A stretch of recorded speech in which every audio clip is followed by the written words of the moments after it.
এত বড় একটা ক্ষতি করবে আমি সেটা কোনোদিনও কল্পনা করিনি। আস্তে আস্তে আমি সবকিছুই রিভিল করবো। আমার আইডিটা কে নষ্ট করছে, আমার একদম কাছের একজন মানুষ। সবকিছুই বলবো আস্তে আস্তে, শুধু সময়ের অপেক্ষা।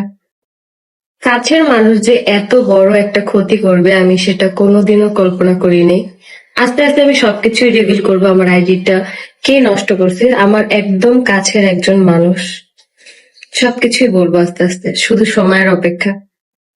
কাছের মানুষ যে এত বড় একটা ক্ষতি করবে আমি সেটা কোনোদিনও কল্পনা করিনি। আস্তে আস্তে আমি সবকিছুই রিভিল করবো। আমার আইডিটা কে নষ্ট করছে, আমার একদম কাছের একজন মানুষ। সবকিছুই বলবো আস্তে আস্তে, শুধু সময়ের অপেক্ষা। বন্ধুরা, এই ভিডিওর মাধ্যমে কিন্তু জানা গেছে আখির আইডিটা কিন্তু এখন আর নাই। তো বন্ধুরা, এই হচ্ছে একটা বিষয়, কয়েকদিন পরপরই কিন্তু আখির আইডিটা থাকে না। আর আখি এখন কিন্তু অনেক অনেক প্রমোশনের কাজও কিন্তু করে না। আপনারা কিন্তু জানেন আখির আম্মা অনেক অসুস্থ। আখি কিন্তু বেশিরভাগ সময় বাড়িতে থেকে আয়াসের সেবা যত্ন করে, আয়াসের দেখাশোনা করে।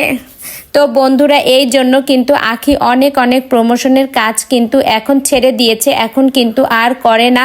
তো ফেসবুক আইডিটা থেকে যে টাকা আর্নিং হতো আখি, সেটা দিয়েই কিন্তু আয়াসের দুধ, ডাইপার, তারপরে সেরেলাক এইগুলোই কিন্তু কেনা হতো।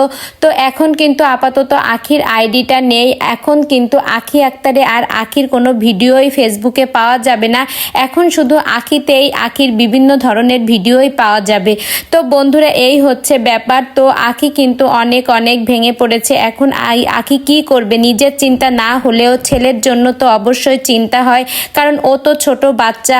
তো বন্ধুরা, এই ভিডিওটি সম্পর্কে আপনার মূল্যবান মতামত অবশ্যই অবশ্যই কমেন্ট বক্সে জানাবেন। ভিডিওটি ভালো লেগে থাকলে অবশ্যই একটা লাইক করবেন।